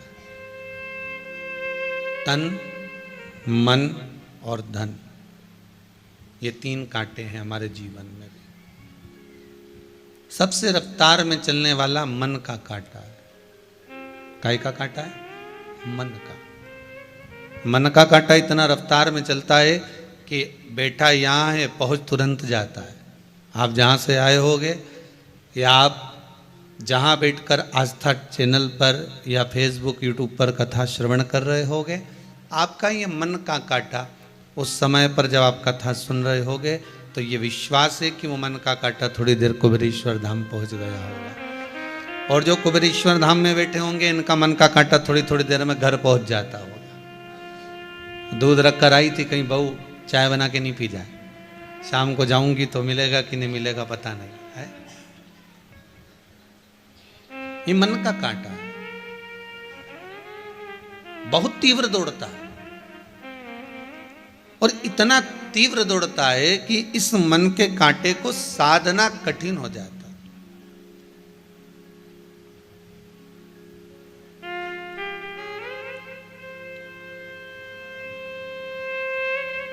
एक बार गुरु नानक देव जी ने एक बार अपनी माता जी से कहा, मां,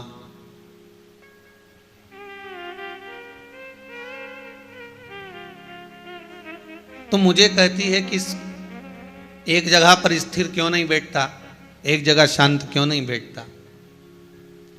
गुरुदेव ने कहा, गुरु नानक देव जी ने कहा कि मां, ये मन का जो कांटा है ना, बड़ा विचित्र कांटा है। मन बड़ा चंचल है, कैसे तेरा भजन करूं, जितना इसे समझाऊं उतना ही मचल जाता है।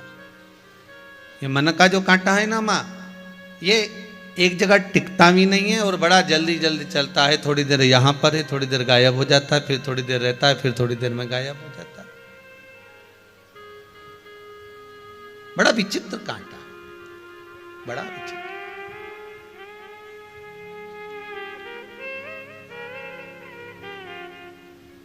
और एक दूसरे नंबर पर ही जो तन का कांटा है, वो मिनट वाला, वो भी चलता है पर थोड़ा स्लो स्लो चलता है। और तीसरे नंबर पर है जो धन का कांटा, वो दिखता ही नहीं है खसकता हुआ। धन घर में कितना ही आ जाए, दिखता ही नहीं है।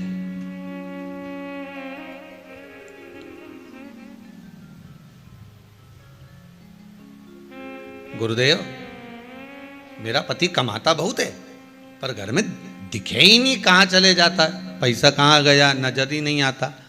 कुछ समझ में नहीं आता कि पैसा गया कहाँ, धन गया कहाँ, संपदा गई कहाँ, दौलत गई कहाँ, कहाँ रखिया है इसको, कहाँ रख दिया इसको। वो धन का कांटा नजर ही नहीं आ रहा।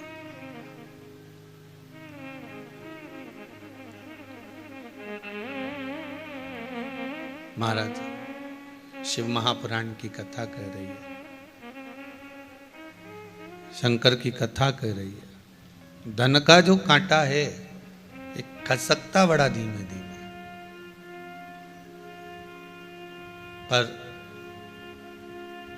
धन का कांटा जब खसकता है तो फिर घंटों को बदल देता है। उसी तरह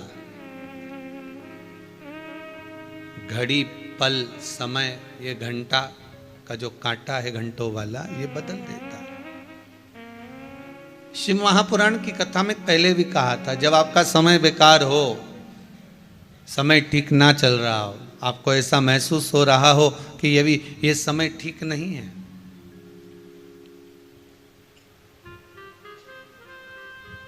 उस समय पर दो कार्य जरूर करिएगा। एक भगवान का भजन जरूर करना और दूसरा है कर्म जरूर करना।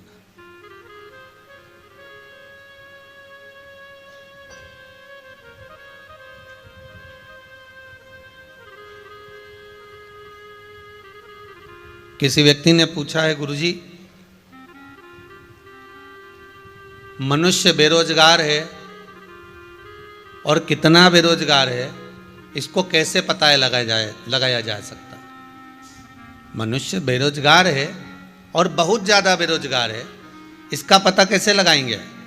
तो हमने कहा कि मोबाइल में 1.5 GB डाटा होता है, वो कम पड़ जाए जिस दिन, समझ लेना कि तुम पूरे बेरोजगार हो गए। वो मोबाइल में 1.5 GB डाटा चला चला कर फेसबुक, यूट्यूब, इंस्टाग्राम, व्हाट्सएप चला शाम होते होते 4 बजे 3 बजे ही डाटा पूरा ख़त्म हो जाए तो समझ लेना कि तुम पक्के, समझ गए? अरे बोलो तो जम के। कोई काम नहीं है, केवल वह खोलना है, व्हाट्सएप चलाना है, फेसबुक चलाना है और लोगों को मैसेज भेजना और उनके मैसेज दिन भर देखना।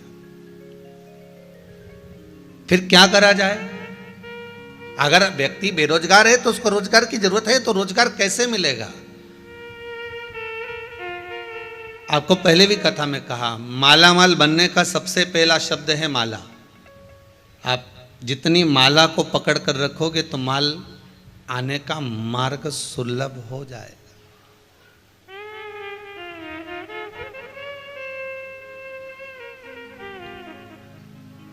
भगवान का भजन, स्मरण, राम नाम, कृष्ण नाम, शिव नाम, भक्ति, भगवान की अविरल भक्ति का गुणगान जब आप करते जाएंगे, भजन करते जाएंगे, स्मरण करते जाएंगे, शिव नाम का जाप करते जाएंगे, तो जैसे मोबाइल में डाटा खत्म हो रहा है तो आपको लोग बेरोजगार कह सकते हैं, पर राम नाम और कृष्ण नाम को जितना जपोगे, शिव नाम को जितना जपोगे, भगवान की भक्ति में जितना रमोगे, ये डाटा भले खत्म हो जाएगा आपका मोबाइल का और आपको दूसरा डलाना पड़ जाएगा, पर भगवान की भक्ति के स्मरण में जिस समय पर आप डूब गए, भगवत भजन में जिस समय डूब गए, डाटा खत्म नहीं होता, भगवान की भक्ति का डाटा बढ़ता चले जाता है और आपको सुख प्रदान करते चले जाता है। वो डाटा बढ़ रहा है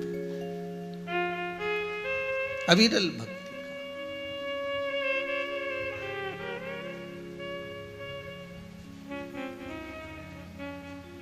भगवान की अविरल भक्ति का डाटा। सुबह सुबह उठो ना तो लोग कह देते हैं हम तो सुबह 5 बजे हमारी नींद खुल जाती है, कोई कहता है हम 5:30 बजे उठ जाते हैं, कोई कहता है हम 6 बजे उठ जाते हैं, कोई कहता है हम 6:30 बजे उठ जाते हैं। ये उठना नहीं कहते इसको। ऐसे तो को तुम उठ गए 5 बजे से उठकर करा क्या, ये तो बताओ। बस उठे और गए, अब योगा वोगा करा, थोड़ा बहुत घूम लिए, फिर लिए, इधर पहुंच गए, उधर पहुंच गए, चाय पी लिया, नाश्ता कर लिया, इसको उठना नहीं कहते। उठना किसको कहते हैं? अगर आप 5 बजे से उठे हो ना, तो आपने भगवान का भजन कितना करा है, आपने मंत्र जाप कितना करा है, आपने स्मरण कितना करा है, आपने नाम जाप कितना करा है, आप भगवान की भक्ति में कितना डूबे हो, आप भगवान के स्मरण में कितना डूबे हो। उठना उसे कहते हैं जो भगवान की भक्ति में उठकर भगवत स्मरण में डूब गया, वो उसको उठना कहा। मालूम पड़े कि आप उठ तो 5 बजे के गए हो, 4 बजे के गए हो, पर वही कर्म में फिर वही मोबाइल हाथ में लेकर बैठ गए, वही अपने कर्म। या तो आपने मोबाइल हाथ में लिया है तो कहीं भगवान की भक्ति करो, या भगवान का भजन सुन लो, या कहीं कथा सत्संग स्मरण कर लो, तो आपका उठना श्रेष्ठ है। उठ तो हम 5 बजे जाते हैं गुरुदेव, फिर क्या करते हो? बस 5 बजे उठने के बाद में थोड़ा घूम ले फिर लेते। घूमो फिरो मना नहीं है, एक्सरसाइज करो मना नहीं है, योगा प्राणायाम जो भी करना है आप सब करिए, पर साथ में भगवान का भजन करते रहो। मुख में हो राम नाम, राम सेवा हाथ में, तू अकेला नहीं प्यारे, राम तेरे साथ में। जिंदगी की बागडोर हाथ भोले नाथ के, वो महलों में राखे चाहे झोपड़ी में वास्ते। सीताराम सीताराम सीताराम कहिए, सीताराम सीताराम सीताराम कहिए। जाहि विधि राखे राम, ताहि विधि रहिए। ओ जाहि विधि राखे राम, ताहि विधि रहिए। किया अभिमान तो फिर मान नहीं पाएगा, किया अभिमान तो फिर मान नहीं पाएगा। होगा वही प्यारे जो मेरे राम जी को भाए, होगा वही प्यारे जो श्री राम जी को भाएगा। फल आशा त्याग शुभ काम करते, और जाहि विधि राखे भोले ताहि विधि रहिए। भगवान जिस भाव से आपको रख रहा है आप उस भाव में रहिए। भगवान जैसा खिला रहा है उस भाव से खाइए। भगवान जिस भाव में, जिस महल में, अटारी में, झोपड़ी में, जहाँ रख रहा है रहिए, पर भगवान की भक्ति में दिन रात डूबे।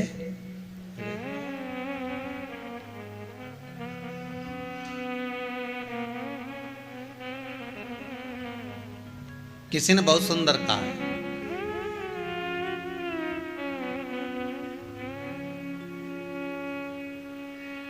सोने की माला पहनोगे तो चोर पीछे लगेगा। किसी ने कहा है, सोने की माला पहनोगे तो चोर पीछे लगेगा। मत पहनो, जूता की पहन लो।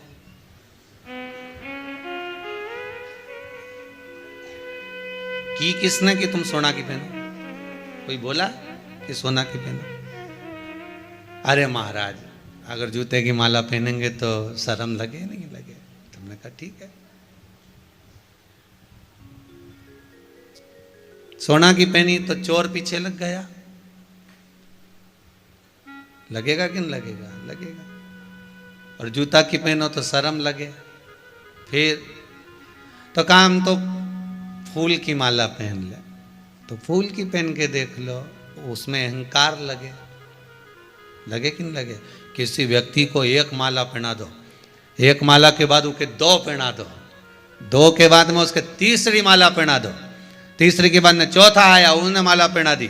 वो ऐसा, वो तो थोड़ी देर में फट ही नहीं गया, ये तो पूरा फूल गया अहंकार में, अभिमान में फट गया। सोने की पहनी चोर लग गए पीछे, जूते की पहनी तो शर्म लग गई, और फूलों की पहनी तो जम के बोलो अहंकार लग गया। फिर तो कहा रुद्राक्ष की माला पहन लो, तुलसी की माला पहन। फिर उसमें चोर लगता है, इसमें मेरा भोलेनाथ पीछे लग जाता है, इसमें मेरा शंभू पीछे लग रहा है, फिर दूसरा नहीं लग रहा है, मेरा शंकर, मेरा ओघड़दानी, मेरा त्रिकालदर्शी, मेरा कैलाशी पीछे लग रहा है।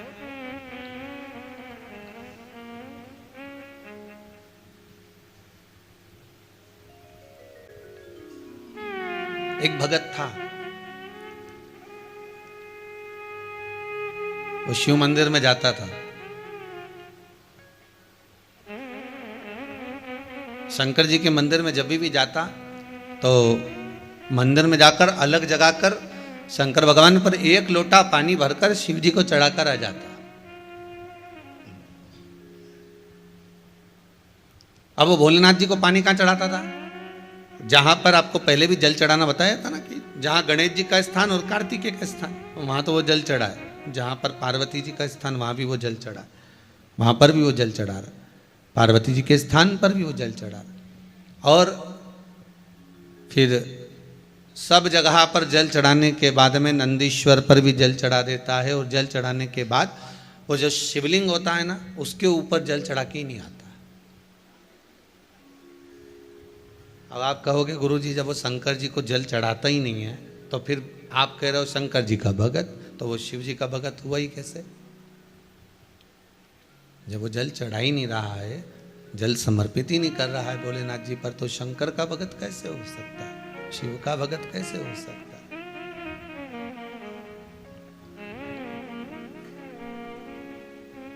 महाराज सब जगह पर जल चढ़ाता वो, और जल चढ़ाने के बाद में सब जगह जल चढ़ाकर शंकर जी पे जल नहीं चढ़ाता और वापिस आ जाता है, वापिस आ जाता है पुणे अपने घर।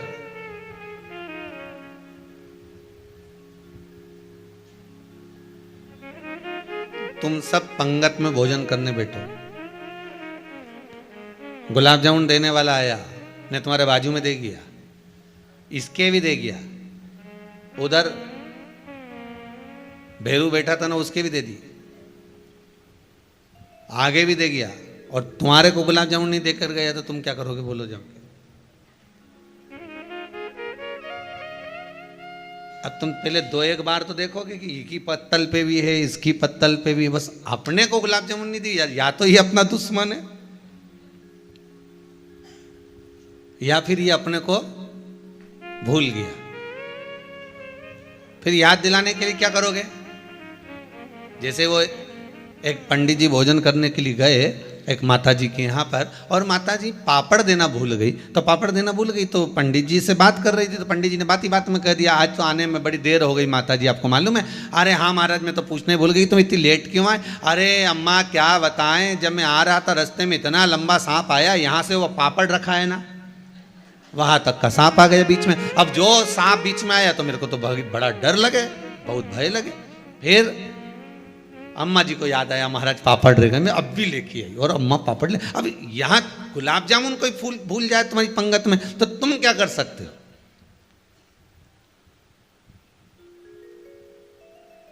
अरे बोलो तो सही, क्या करोगे? कुछ करोगे? बस इतना जरूर कर सकते हो कि अगली बार आएगा तो देकर जाएगा, बाट जोगे, इंतजार करोगे, प्रतीक्षा करोगे। अब तुम्हें इंतजार किसका है?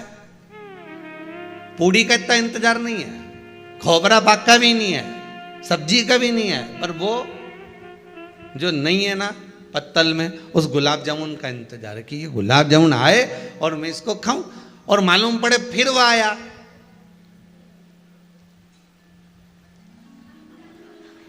फिर चला गया, फिर रह गए तुम गुलाब जामुन से।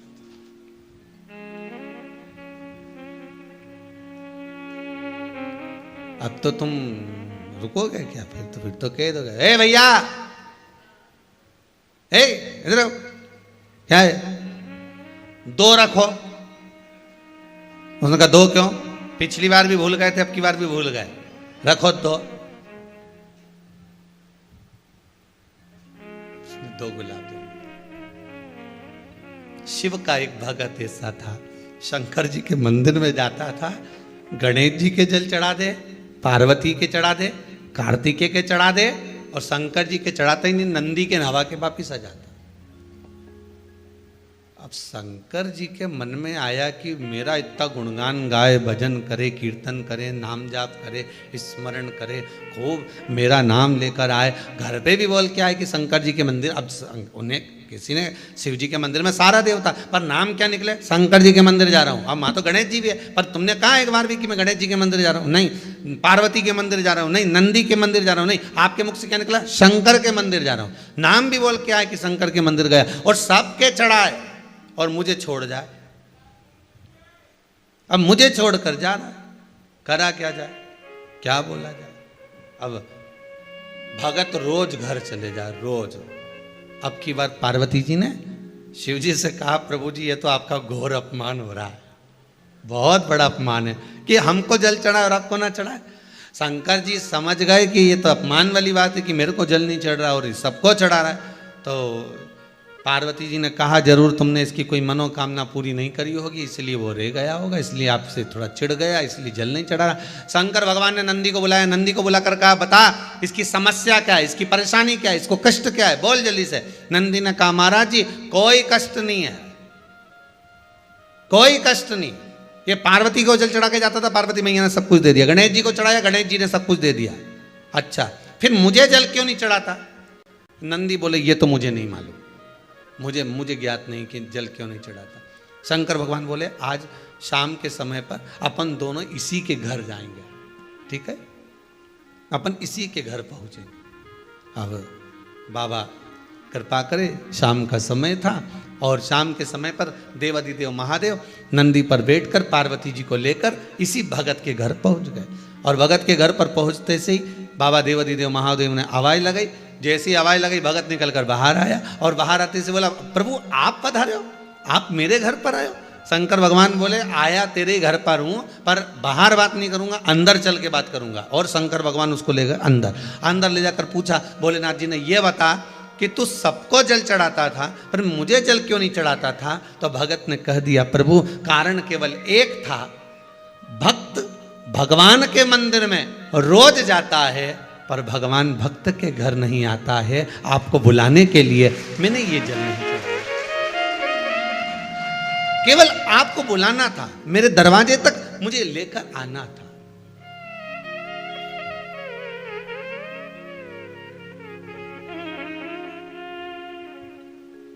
मेरे द्वार पर आप आए, कितना सुंदर बात है, जरा ध्यान दीजिएगा। अगर आप थोड़ा सा पूजन में चावल भूल गए तो आपके मन में आ जाता है कि मैंने चावल नहीं चढ़ाया। बोला आता है कि नहीं आता? शास्त्र कहता है, अग्नि पुराण में स्पष्ट किया गया, कितना भी पूजन का सामान बाजार से लिया आओ और कितनी भी अच्छी पूजन की थाली जमा लो, अच्छे से अच्छा विद्वान भी पूजन की संपूर्ण सामग्री पूजन की थाली में रख ले, विद्वान से विद्वान ब्राह्मण जन हो, चाहे पूजन करने वाला एक साधारण सा मानव क्यों ना हो, वो पूजन की थाली में संपूर्ण सामग्री जमा ले तो भी पूजन की सामग्री में पूजन करते समय कुछ ना कुछ रह ही जाता है, रह ही जाता है। अच्छे से अच्छा विद्वान भी पूजन की सामग्री में थोड़ा ना थोड़ा रह गया, अब मन में भ्रम उत्पन्न हो गया कि ये पूजन की सामग्री में क्यों रह गया, मेरे को ये चाहिए था, ये तो रह गया, मैंने तो ये चढ़ाने के लिए लाना था, मैं तो ये भूल गई। उसका कारण क्या है? हमें लगता है कि त्रुटि हो गई, हमें लगता है कि गलती हो गई, पर शंकर भगवान से कोई पूछे, शिव के भगत से कोई पूछे कि पूजन की थाली में पहले के समय में लोग पूजन करने जाते थे तो क्या पूजन की सामग्री में साहित्य कम रह जाता था? हाँ, उसका कारण क्या था? भगवान कहते हैं कारण केवल एक है, मैं खुद पूजन की थाली में, भगवान विष्णु ने संकल्प लिया था कि 108 कमल के पुष्प भगवान शंकर को समर्पित करूंगा, पहले कथा में वर्णन किया, 108 कमल के पुष्प भगवान को दूंगा। जब आखिरी दिन महीने का पूर्ण होने जा रहा था, श्रावण के महीने का, भगवान ने एक पुष्प को निकाल लिया, उसमें पूजन की थाली में एक फूल कम कर दिया। अब आपको लगे, परिवार को लगे, कुटुंब को लगे, किसी को लगे,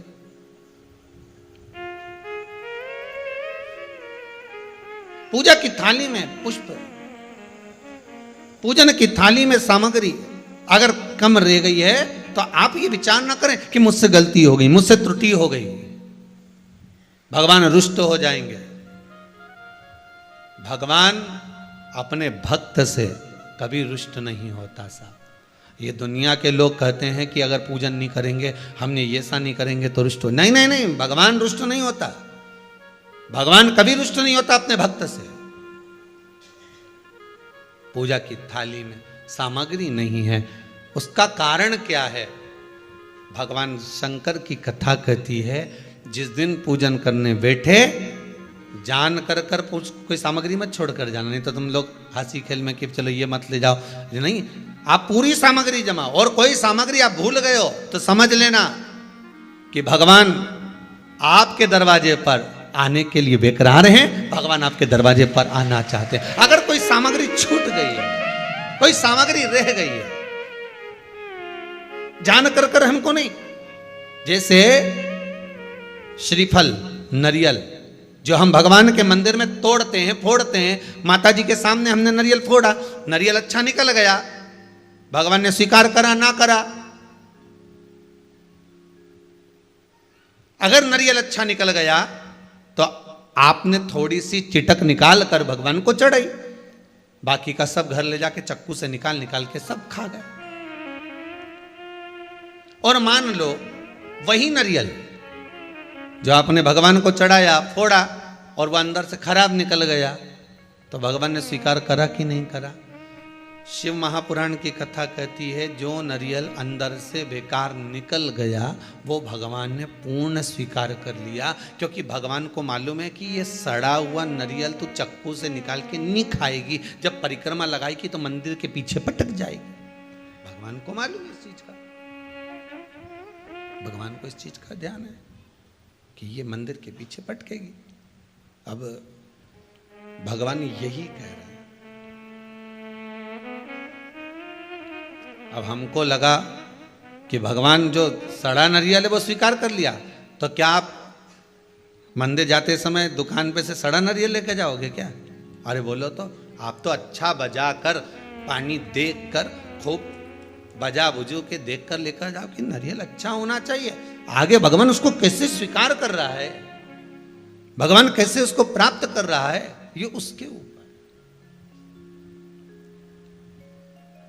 आप तो श्रेष्ठ लेकर जाइए, आप तो पूरी पूजा की थाली को लगाकर, पूरी पूजा की थाली को जमा कर, पूजन का साहित्य रखकर, पूजन की सामग्री को संपूर्ण जमा कर लेकर आप जाइए। कोई सामग्री रह जाए तो आप मन में उसके लिए खेद उत्पन्न ना करें। आप तो ये सोचें कि भगवान उसको स्वीकार कर रहा है और भगवान का मन है आज मेरे घर आने का। आज भगवान चाहता है कि मैं अपने तेरे घर पर चलूं।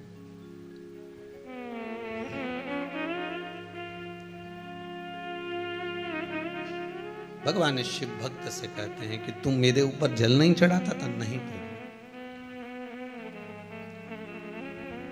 नहीं, कारण मैं अपने घर पर बुलाना चाहता था, आपको अपने भवन में बुलाना चाहता था। बस आप मेरे घर पर आ जावे, आप मेरे भवन में आ जावे, इसलिए मैं थोड़ा सा छोड़ आता था। आप आए नहीं, सुबह हो गई, मेरी पूजा की थाली धरी की धरी रह गई। भगवान भी विचार करता। भगवान शिव महापुराण की कथा के अंतर्गत भगवान ब्रह्मा को जो अर्धनारीश्वर स्वरूप का दर्शन भगवान शंकर ने दिया है, उस दर्शन का, झांकी का दर्शन अपन यहाँ कर रहे हैं। अर्धनारीश्वर भगवान पधार रहे हैं, उनका दर्शन करेंगे।